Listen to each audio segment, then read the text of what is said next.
Morning Geeks! Time to grab your coffee, time to get your chair, time to sit down and watch some Morning Geeks on this very special episode of Morning Geeks. We've got a very special episode because we're on Thursday. It's Thursday. It's Thursday. It's what?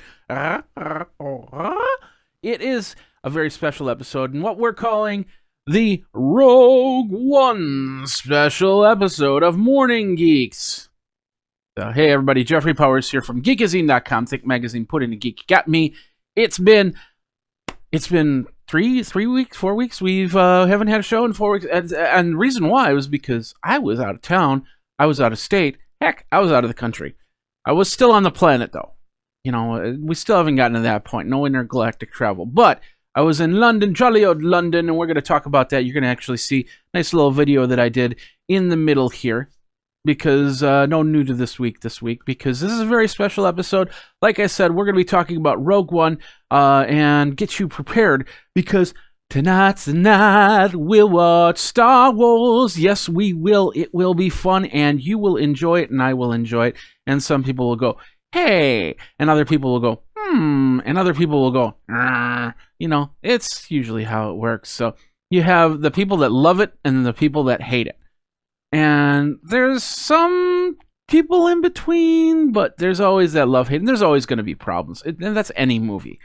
That's any movie. You're, they shouldn't have done that. They should have done that, you know, this and that. And there's no spoilers, by the way, on this show. So I don't even know any of the spoilers. I've heard there was a couple things. The only thing that I really know that's not really a spoiler is the fact that during the preview, apparently a garbage truck got in the preview or something like that. Maybe that wasn't that movie. But anyway, the whole point is that I don't know what we're going to expect tonight, besides the fact of what we know. And this is going to be in the prequel. This is going to be right before that time where they basically say, hey, we have these rebels that got these plans for the Death Star. I don't know if this is a one movie or going to be 2 or 3. I haven't really explored that. And that was all by plan. Don't want to know. But we want to get you prepared for that because, you know, tonight, you might be going tonight. We're going to the 10 p.m. Viewing of the show in IMAX. So got my tickets. I was in London and it's like they said, well, we're going to release the tickets on the first day we were in London. And it's like, oh, great. So I had to be completely prepared because it's a 6-hour difference from here, London to here. So I needed to be prepared to get those tickets and got those tickets. And we're all set. So anyway, like I said, London, went to Stonehenge. Awesome. If you've never been, you know, you see these pictures of Stonehenge and you're just like, oh, this is great. But then you go there and it's just like this.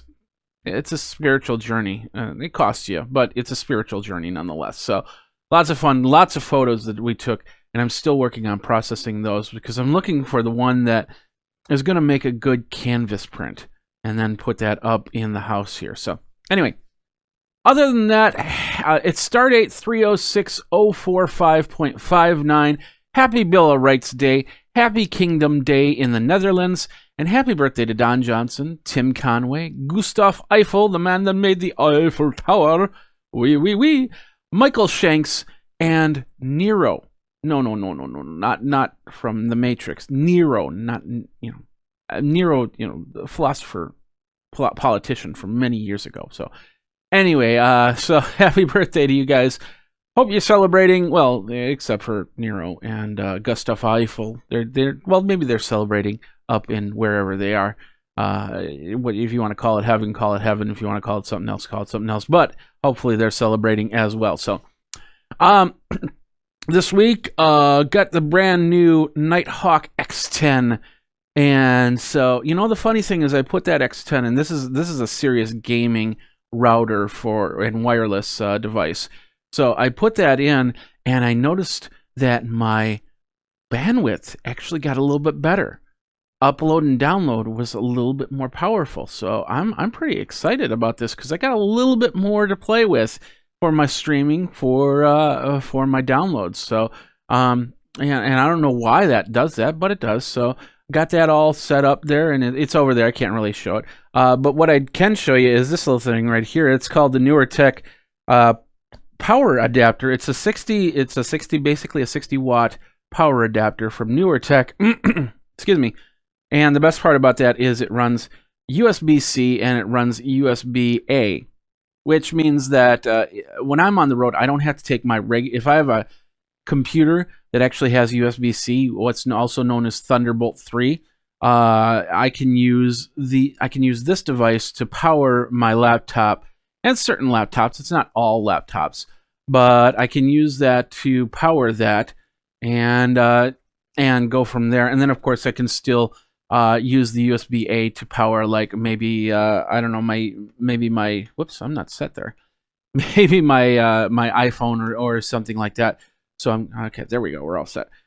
So I got that, and of course it came with the USB-C cable. Now you gotta understand that this is going to be the future for the next couple of years.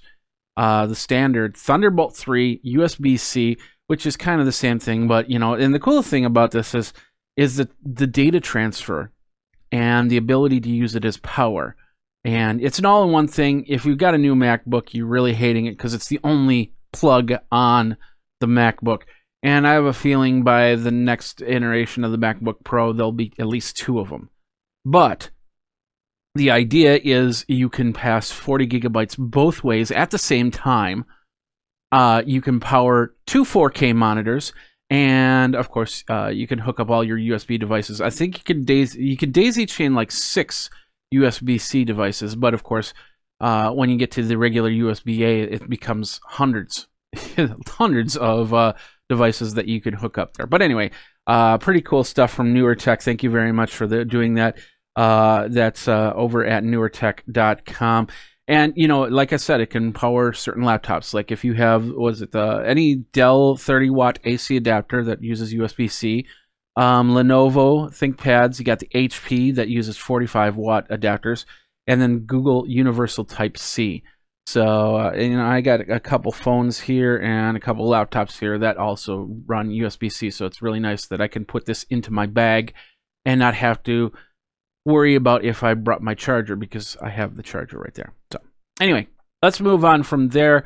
We've got a very powerful show. We've got a very great show. And of course, we're going to talk about Star Wars Rogue One. And I'm going to talk about my trip to Hogwarts in a nice little video in between here. So really happy about that.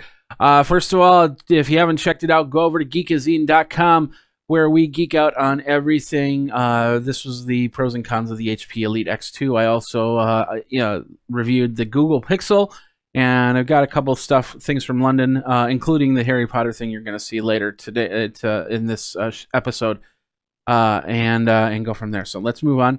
Of course, you can be a part of the Scony Geek Nation. What is that? The Scony Geek Nation. If you're from Wisconsin, if you love Wisconsin, you're a Scony. And if you're watching this show, hey, you're a Scony. So cheers to you, be a Scony, getting to drink some coffee. Okay. So you're a Scony, you want to be a part of the Scony Geek Nation, all you have to do is go over to patreon.com/Geekazine. Thank you to all of those people, because it supports so much. The big thing is my trips. I'm going out to the Consumer Electronics Show next month, and what's really exciting is I've got a sponsor. They want to remain anonymous because the reason why, and I've done this before. I have these sponsors that remain anonymous because what they want to do is they want me to go and look at specific things. Look at specific companies, and they because what they'll do is they will then determine whether if they want to invest in here. And CES is a great place. It's meant for people to show off their products, to get investors, to get companies, to get the partnerships and all that other stuff. And I'm happy to go out there and be sponsored silently by this one company. Because down the road we'll be doing this on several events here. The whole idea is that we'll get to see some technology, and you'll get to see some cool interviews and go from there. But anyway, if you're out in Vegas for CES, then look me up over at Geekazine. But be a part of my help for my travels, because even though I get sponsored, I need additional stuff, because taxis cost money, or Ubers cost money. I usually use Uber over taxis, but any type of transportation still costs money, and it drains a lot. This last trip to London, of course, most of it was I was there for a sponsor, but we also spent a few extra days, and it does drain some cash. So, but anyway, be a part of the Patreon movement. I appreciate it much, and go from there. I'll move on from here. Talked about the new router, talked about the power supply, talked about London. I think it's time we get into the show. What do you think? You think we should get into the show? Let's get into the show. Let's find out what happened in this. And we got a couple different articles, so it's not gonna be all about Rogue One. Although, hey, why not? It could be about Rogue One. Let's make it about that. Let's go from there. Let's do the music here, and I'm just gonna do a really quick test to make sure. Yeah, that sounds pretty good. So anyway, let's get into the show here, and we're gonna start over here. We're gonna there we go. All right. This is not Alan Tudyk's first role as a robot. He actually played Simon in the movie I, Robot, the one with Will Smith. But this may be the role that defines him as a sci-fi actor. He upset this role as K2SO. That's the official robot's name. You've probably been seeing it in the commercials. There's like a car commercial where he's there. More of a cynical robot, from what I understand, but I'm not 100% sure because, like I said, I'm not looking at spoilers. He doesn't want it to be a repeat of C-3PO, nor does he want it to be a Jar Jar Binks character, because, we all love Jar Jar. Anyway, Alan Tudyk took his role on Rogue One very, very seriously. He wanted to be more of the robot than the other way around, basically. Tudyk actually donned stilts to match the 7'1" size of this droid, and of course it shows he's just. If you've seen Alan Tudyk in TV and movies before, you know that he's a very serious actor in what he does, and it's always awesome to see him get into a role. And I can't wait to see how he dons this. Maybe he will take, was it the K2SO? K2SO. And hopefully he'll take that into a very memorable character, because, that will give him some, a lot of future work on the Star Wars series. Possibly. Well, we'll see what happens. Like I said, I don't know what's going to happen with him. So anyway, let's move on from there. Reuters has the premiere of Rogue One, and they got a whole bunch of great photos. It happened on December 10th. They had a full-size X-Wing out there. They had stormtroopers. They had all these movie characters, including some of the new characters that you might be seeing in Rogue One. And, of course, the cast of Rogue One, A Star Wars Story. You got all the photos. You can check them out over at Reuters.com, and some pretty impressive photos. That's the one problem about living in Madison, Wisconsin, is I don't get to see those awesome photos. But I can kind of hopefully there'll be something at the movie theater. And of course, most of you, if you go to this opening weekend, you'll probably see, what's it called, the 503rd in the Imperial Fleet.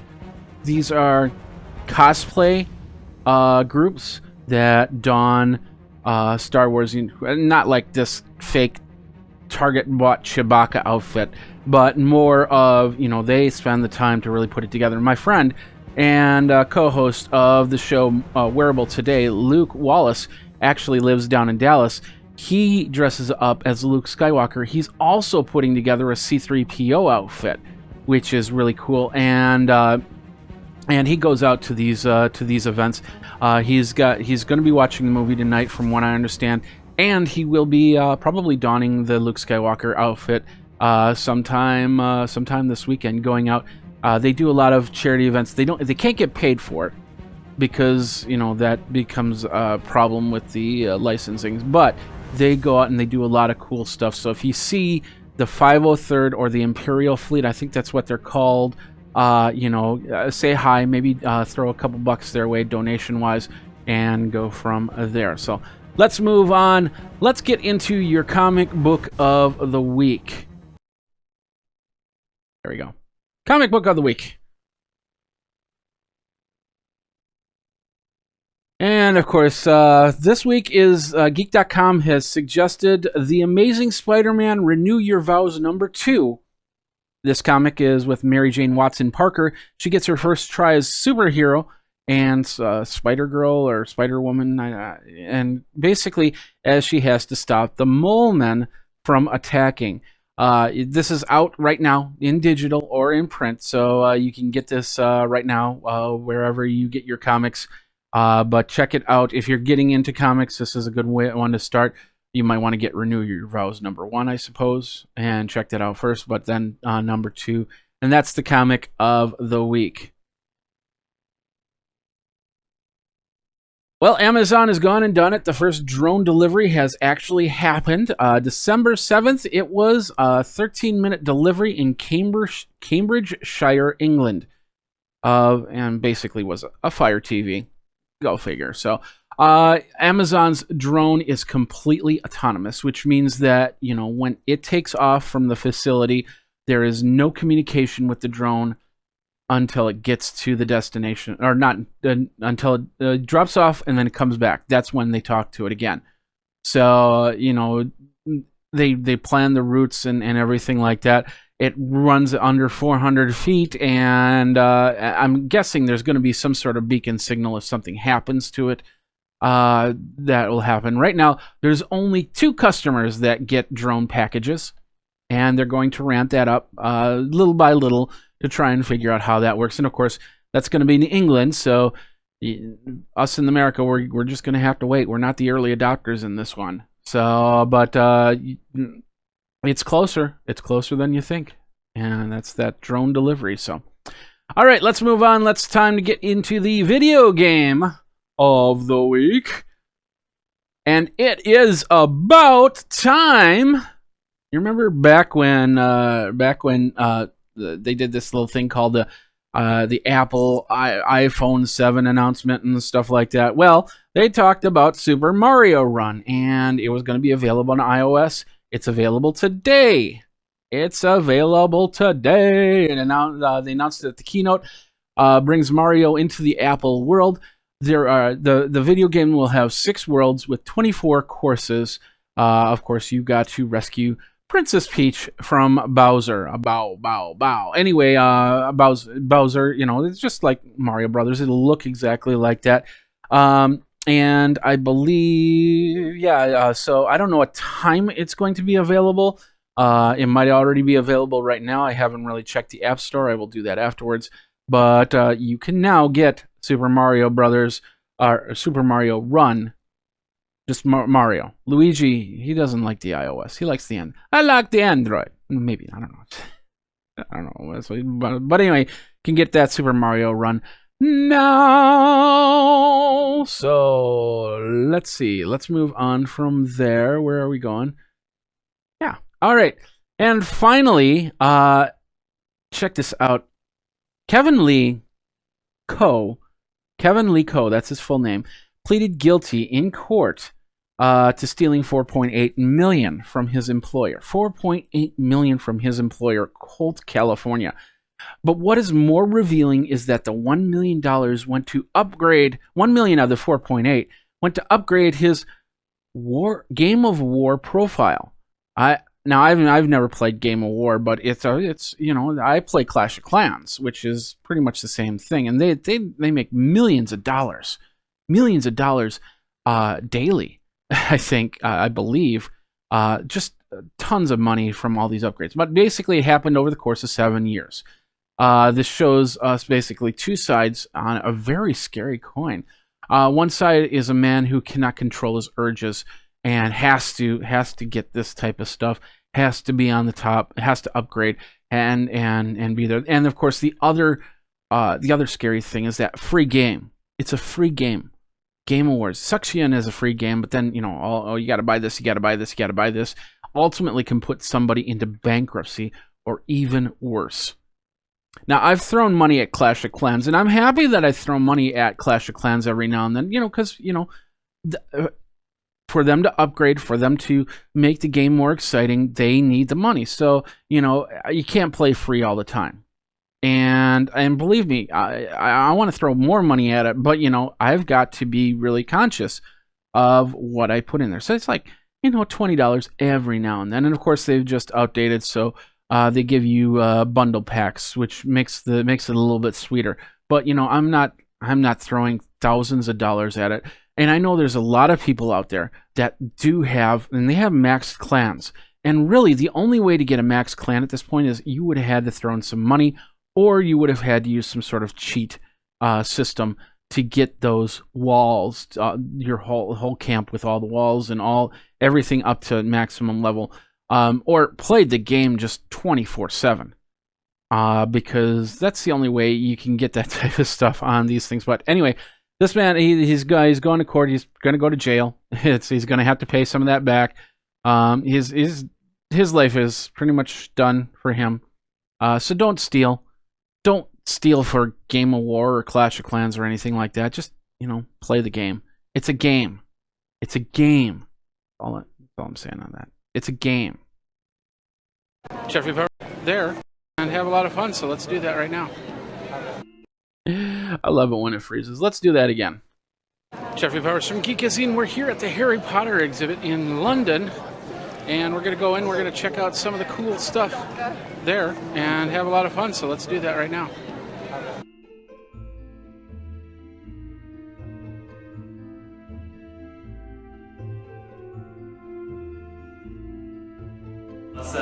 Alrighty, ladies and gentlemen, start making your way in. Yes, everybody, this is the Great Hall of Hogwarts. It was one of the first sets ever constructed on the film series, and as you can probably tell walking in, it is one of the largest. It actually stood for over 10 years in a soundstage just over to my right, till we brought it over piece by piece for the tour. And as you can see, the lights are low, the tables are set, and the fires are lit, and this is what we call, in the film industry, a hot set. So if you haven't done so already, get your cameras out, start snapping away. There is no need for flash, because this is a film set, and we know how to light a set. Now, we couldn't really be in the Great Hall without talking about the houses of Hogwarts. So I need some of your enthusiasm here. Do we have any Hufflepuffs in today? Woo! Do we have any Ravenclaws in? Woo! Welcome, Ravenclaws. Do we have any Slytherins in? Woo! Slytherins, so excited. Now finally, the house of our heroes. Do we have any Gryffindors in? Woo! Welcome, Gryffindor. So, of course, the most iconic Gryffindor member, the one you came to see. It's Neville Longbottom just here. This is his lovely knitwear that he wore in the Deathly Hallows Part 2 when he decided to take on the Dark Lord, being very fashionable. But just like Harry, Ron, and Hermione, you have walked through the Great Hall doors, down the center aisle, to be greeted at the teacher's table by some of Britain's finest acting talent, such as Maggie Smith, who played Professor McGonagall, and the late Alan Rickman, who played Severus Snape.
So that was the Harry Potter exhibit in London. Check it all out over at geekazine.com. Geek out, folks. See you next time.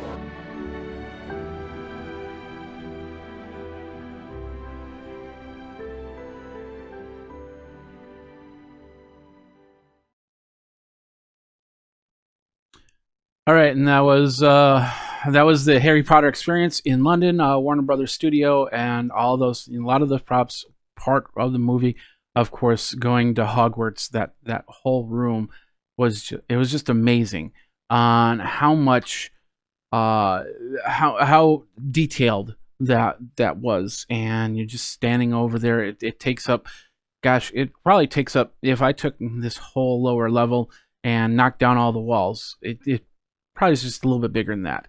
And of course, at least 2 stories. So we went down on a ramp, maybe it was 3 stories. We went down on a ramp as we walked around Hogwarts. And then of course they showed us some of the cool stuff, like how they made the flames and the smoke, like that cauldron that you saw with the flames. That wasn't real fire. So they showed how that worked, and just amazing stuff right there. I'm really excited about that. It was a great time, and if you're in London, it's about, I think it was like £60. So well worth it. So really enjoyed it. But anyway, let's move on, because we're going to be talking about the one thing that we wanted to talk about today: Rogue One Special Edition. And I don't even have that set up. I was watching that. I kind of tearing up. Of course, I'm always tearing up because, heck, that's what I do nowadays with this eye and the Bell's palsy. So anyway, let's talk about Rogue One, the very special edition, of course, that comes out tonight. And you know, I saw my first Star Wars movie in a drive-in theater in 1970. I think it was 77, maybe 78. I don't know. Like a lot of people my age, basically the line "many Bothams died to bring us this information" was a small footnote in a much larger story, and I don't even think it was a story that George Lucas thought he was going to tell to this point. So who would have guessed that line was a Chekhov's gun for a future movie? Ever since Disney acquired the rights to Star Wars from George Lucas, they've been teased with other stories in the Star Wars era. Rogue One, a Star Wars story, is the first in a long line of possible storylines, and I think it's a great start because it sticks close to the familiar, yet gives us a host of new characters that we can get behind, such as Jyn Erso, to Saw Gerrera, I think that's how you pronounce it, Galen Erso, and even the K2SO, which I talked about earlier, Alan Tudyk's character. Now, the first taste of Rogue One, my first taste of Rogue One, will be at an IMAX tonight at about 10 p.m. I understand the basic plot. I've been staying away from any rumor mills, so I can't wait to see what this story has in store. And of course, the basic plot, getting those plans for the Death Star. It's only too bad that I cannot watch it at a drive-in theater like I did so many years ago. Then really, again, it's going to be like 2 degrees tonight, and there's a chance of snow, so I think a warm IMAX theater will be what I really want to go to. So, and yes, I'm watching in 3D. Not really a big fan of 3D. We actually saw Fantastic Beasts on the IMAX in London on the 3D stage, and they let us keep the 3D glasses in that case. So I'm going to be taking those with me to see if that is, because they're actually a lot more comfortable than the United States 3D glasses. I'll tell you that right now. But just like with Episode 7, Rogue One is expected to basically blow away that box office. I feel sorry for any other movie that actually opens tomorrow, although it'll actually be very easy to get tickets for those shows. I remember there was another show, we actually saw the movie the night before, but then we went to see some comedy, and it was super easy to get tickets. There was nobody in the theater. So, you know, if you're not a big Star Wars fan, you have a Will Smith movie that you can go to. So, but we now have to ask this question. And this is a very important question here. What order do you now watch the Star Wars series in?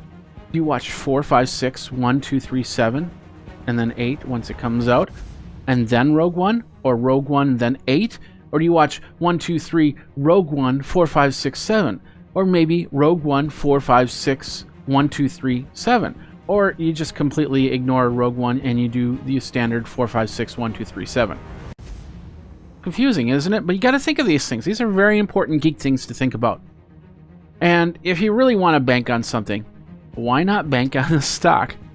Walt Disney Company, Mattel Incorporated, Electronic Arts, IMAX, and Hasbro are among the companies with stocks that will rise in the next week. So they're good bets to do some investments in. Of course, they start pretty high, so you need a few dollars to start in that investment, but you can probably make some good money by the end of this week and maybe in the next 6 months if the movie is just everybody loves it and wants to see it 7-8 times like with episode 7. So keep in mind, Hasbro owns Kenner, the original toy company that released the action figures that were so under my Christmas tree back in 1977.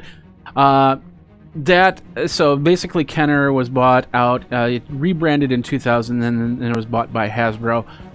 So, that's a good stock to have, especially because there's going to be a lot of action figures coming out and a lot of toys, and a lot of kids' Christmas trees will have, hopefully, a lot of Rogue One Star Wars story action figures. And I know I have a feeling that there's going to be 1 or 2 action figures underneath my tree. So if you're watching, family, that's what you want to get me.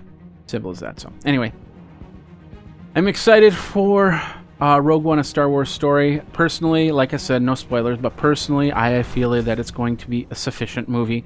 It's not going to be a horrible movie. I think we'll have a good story, and I think we're going to have a great time at the theater tonight in the IMAX, and we'll probably watch it a second time out of 3D land just to kind of catch all the nuances we might have missed the first time around. So really excited about it, and I hope you're excited about it too, because I'll tell you something, it's amazing how back in because usually something like this kind of after the 5th episode kind of tails off, but we got this series that continues. And it, if you remember, or if you ever heard George Lucas's plans, his plans was always to do 4, 5, 7, then 1, 2, 3, then 4, 5, 6, then 1, 2, 3, and then 7. And he never got to it. And then of course he sold it to Disney so they could continue that. But I still think that they're working under George Lucas's plan in some way. And of course we've got some other shows that are going to be coming out that are going to be getting away from the Star Wars era. I still think they should do an HBO or Showtime show like a Game of Thrones type thing that really gets down and dirty with a specific Jedi, because it's too we got too clean cut of a Star Wars for the kids, and that's great, but some of the adults want that really graphic type Star Wars, because they're not going to say hi, how you doing, hi, how you doing. They're going to have a lot of swear words, and they're going to have a lot of weird things, because you have slavery, you have gun smuggling, you have drug smuggling, and you don't see a lot of that stuff in the movie. You see certain things like Princess Leia being owned by Jabba the Hutt for a while, but that was planned. But you get the idea. We got a clean cut version. I want a down and dirty version. So I'm hoping that that's going to be coming down the road. One for adults, and it's going to be tough for the kids to not watch it. But I'll tell you something. That's what I'd really like to see. But we'll see what happens as we go. And of course, Disney, the Disney Park edition for Star Wars that's coming out. I think in Anaheim, and I also think in Florida. So you're going to have a lot of places to actually get your geek on when it comes to Star Wars. But let's start with tonight with Rogue One, a Star Wars story, and tell me what you think. Tell me if you liked it or not. Let's have a conversation on this. Tell me if you're going to see it over at Geekazine, over at Morning Geeks. Those are the Twitter handles. Over at Facebook.com/Geekazine, YouTube.com/Geekazine, and of course Geekazine.com. That does it for this episode, this very special episode of Morning Geeks. I hope you had a great time. I always have fun doing this stuff. And of course, this is going to be the last episode of 2016, so thank you very much. Had a great first year. Season 1 is now in the wraps bag for this podcast show. We're going to be back in 2017. First episode, I believe, in February, as I go to CES in January, and then I go to the National Association of Music Merchants, otherwise known as NAMM, later in January. So January is a pretty full date for me.